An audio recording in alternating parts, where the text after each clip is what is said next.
शमशान घाट एक ऐसा स्थान जहां जीवन की सबसे बड़ी सच्चाई बिना किसी पर्दे के हमारे सामने खड़ी होती है। कल्पना कीजिए उस दृश्य की। लकड़ियों का ढेर सजा है। उसके ऊपर सफेद कफन में लिपटा हुआ एक निश्चल शरीर रखा है।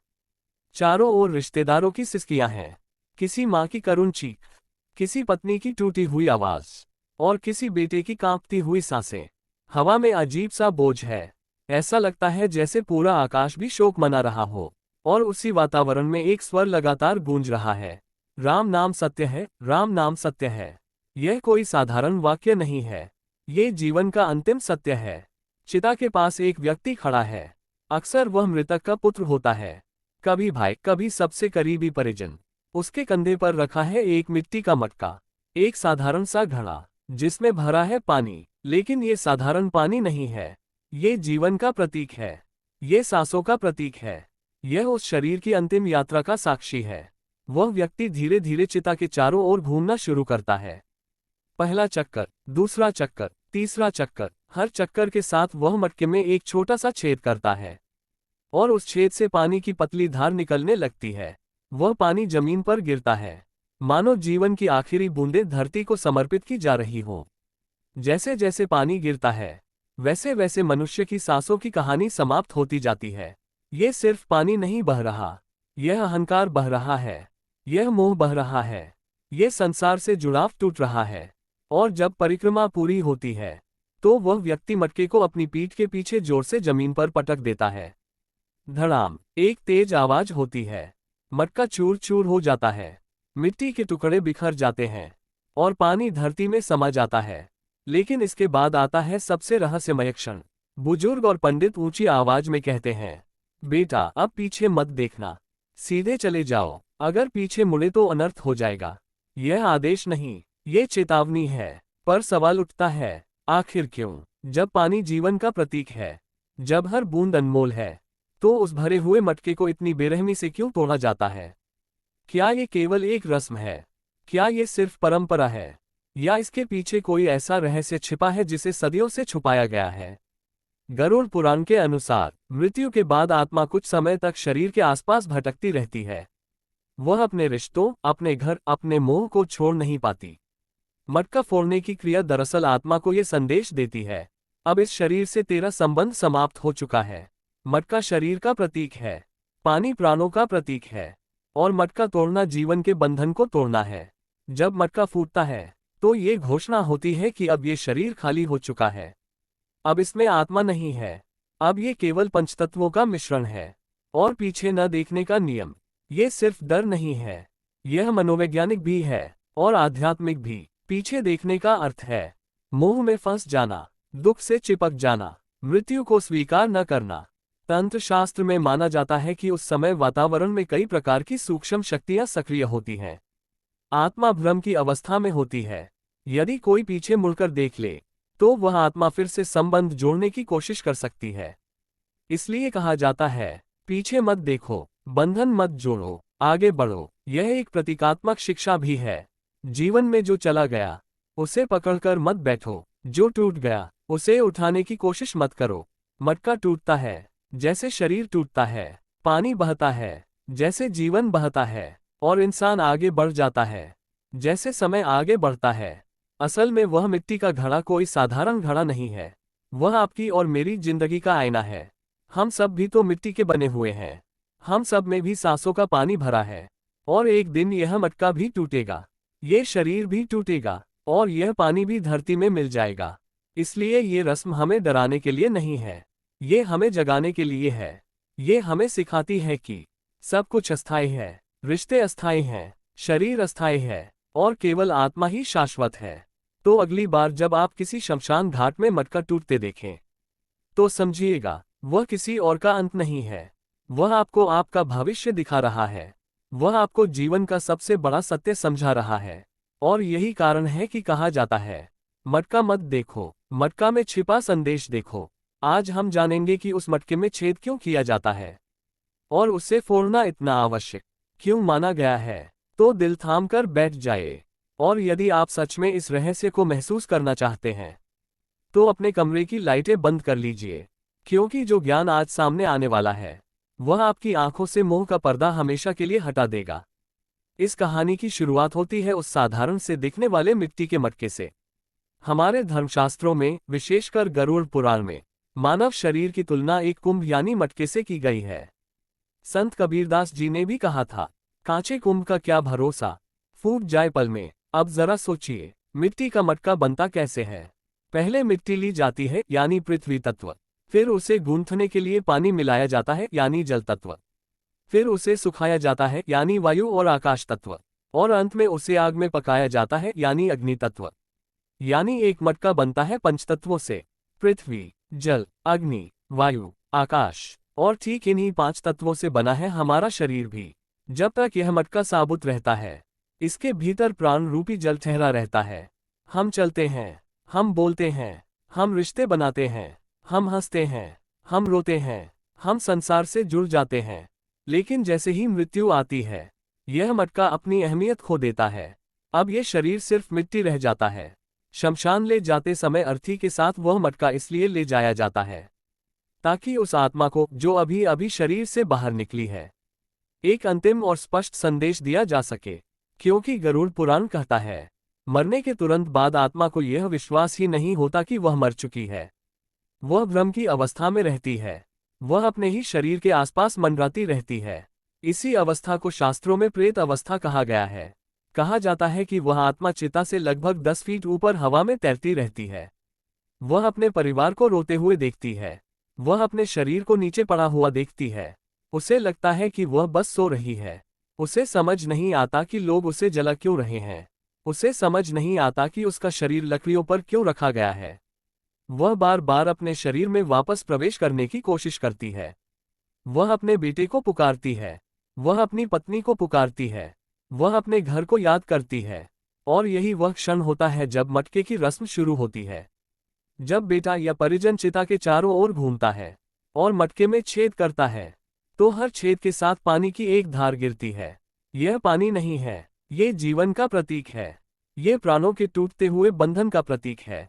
हर बूंद ये संदेश देती है, अब ये शरीर खाली हो रहा है, अब यह मटका टूटने वाला है।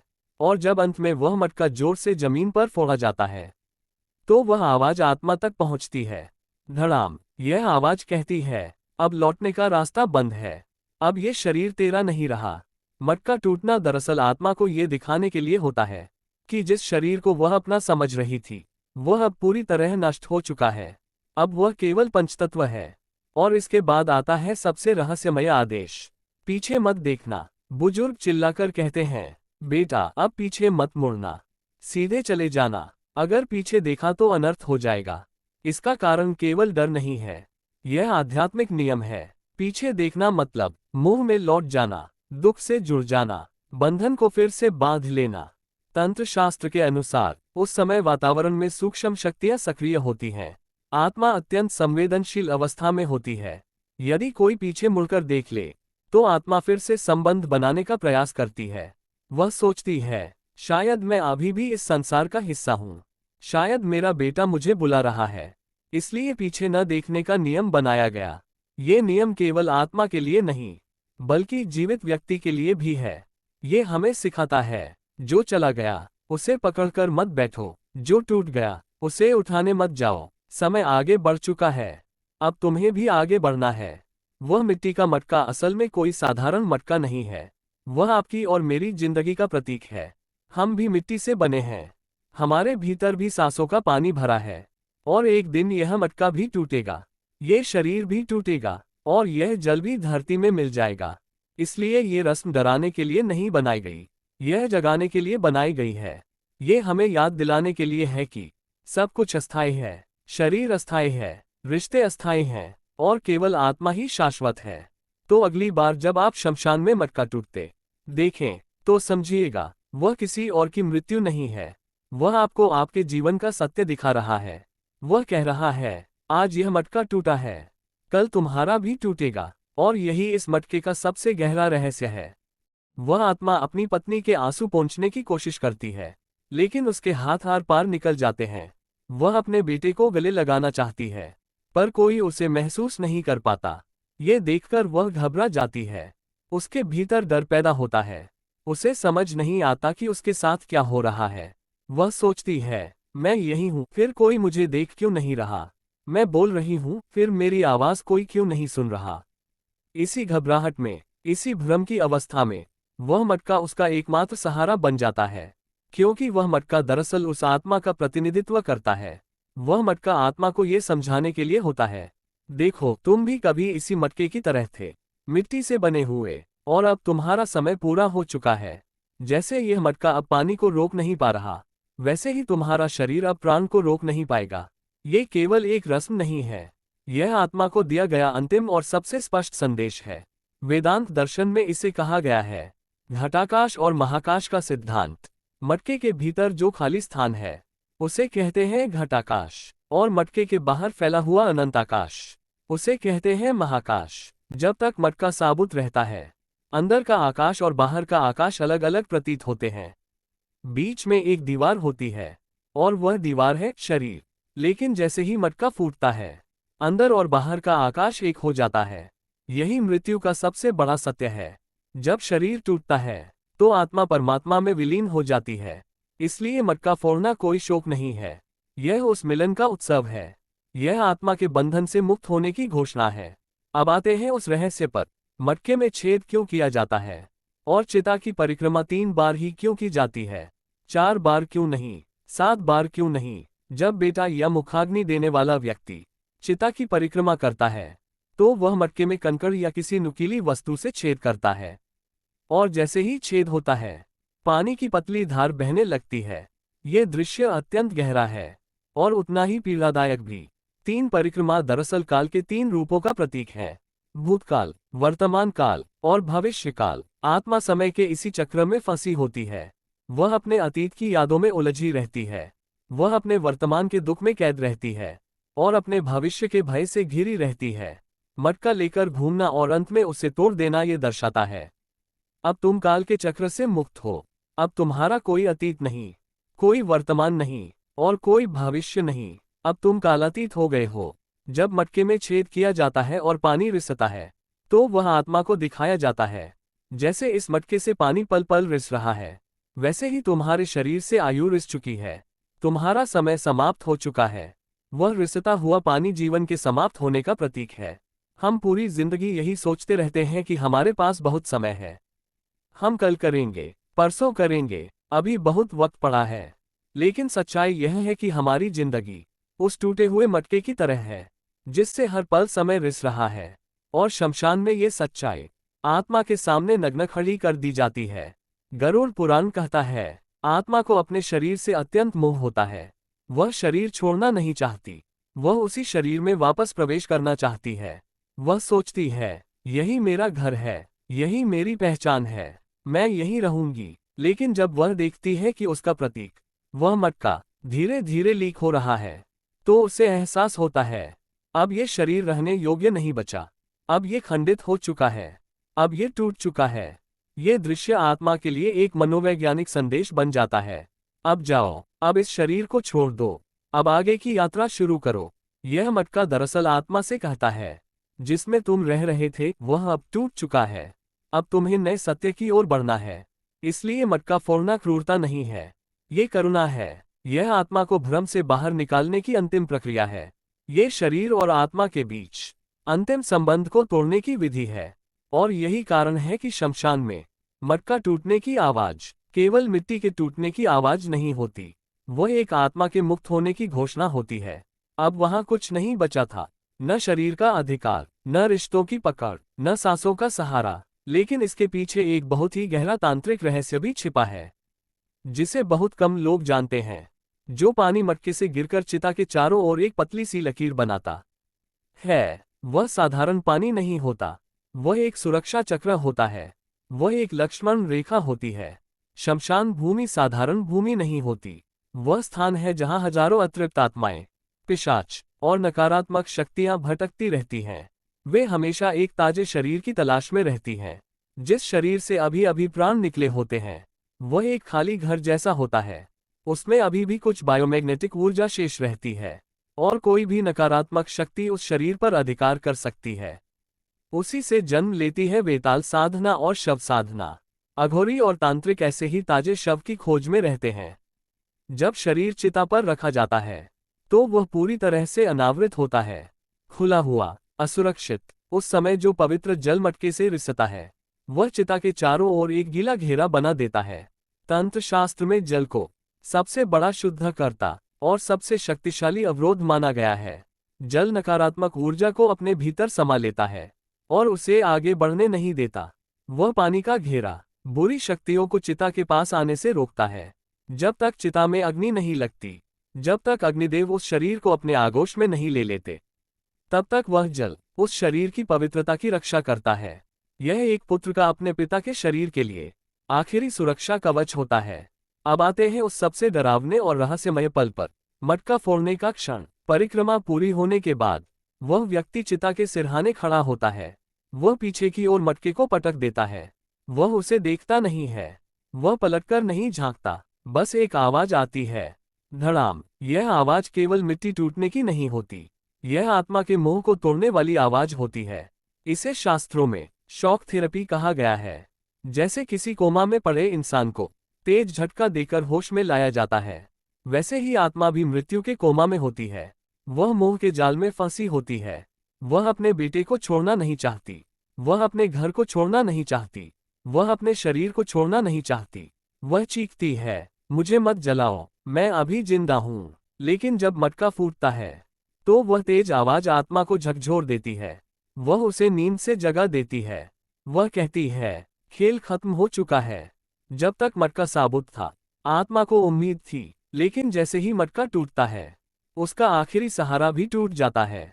ये रस्म आत्मा और परिवार के बीच अंतिम संबंध को तोड़ने की प्रक्रिया है। मानो बेटा ये कह रहा हो, आज से हमारा और तुम्हारा शारीरिक रिश्ता समाप्त होता है, हम तुम्हें मुक्त करते हैं, अब तुम अपनी आगे की यात्रा पर जाओ। ये सुनने में कठोर लगता है, बहुत निर्दयी लगता है, लेकिन ये क्रूरता नहीं, ये करुणा है। अगर यह बंधन नहीं तोड़ा गया, अगर मटका नहीं फोड़ा गया, तो आत्मा प्रेत योनि में भटकती रह जाएगी। वह न इस लोक की रहेगी, न उस लोक की। तंत्र विज्ञान में एक सिद्धांत है जिसे कहा जाता है सिल्वर कॉर्ड या रजत रज्जु। यह एक सूक्ष्म ऊर्जा का धागा होता है जो आत्मा को शरीर से जोड़े रखता है। मृत्यु के बाद भी कुछ समय तक ये रजत रज्जु पूरी तरह नहीं टूटती, आत्मा शरीर से बंधी रहती है। मटका फोड़ना दरअसल उस रजत रज्जु को तोड़ने की प्रक्रिया है।